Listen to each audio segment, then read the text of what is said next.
Hey everybody, it's Cameron with Speedtech Performance, and today we're here for part 3 of our 1968 Charger build. Now just to recap, we started with a shell of a car and we went ahead and cut all the floors out, welded in our full independent rear chassis with our extreme front subframe, and again, our subframe is fully removable. This also includes our down tubes and inner fenders. And now as we start part 3, we're going to go ahead and install our sheet metal kit, which is our floor and a big tunnel to fit all the modern transmissions. So let's go ahead and get to work.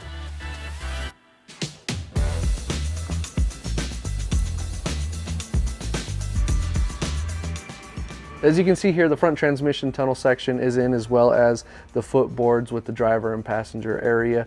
A couple things to note here: some of these panels do need to be trimmed to fit. We give you some extra space just in case, right?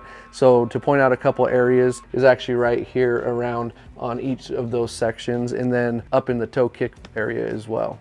One important thing also to notice before any of the welding happened, as you can see here, this has been coated with a weld-through primer. That way it's going to prevent any rust or corrosion from happening. Here in the rear we do have the extended wheel tubs from AMD. We went ahead and had those installed, as well as we have the IRS closeout sheet metal done as well. So from here we're going to go ahead and get the rest of the floor mocked up and welded in.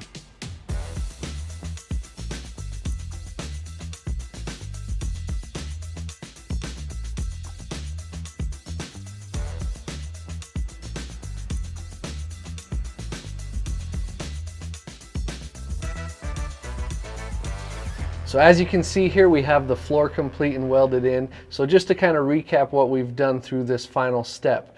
Once the chassis has been welded in, our sheet metal kit encloses everything from the firewall, a big tunnel to fit your big modern transmission, as well as a tunnel that goes all the way back. That way you have the proper driveline angle. And then with the IRS back here, we include all the pieces to enclose all of that. All right, so just like that, we're going to go ahead and call this project complete. So just to do kind of a quick recap, we started with this shell here. We cut the floor out, took anything that was original there, and it's gone.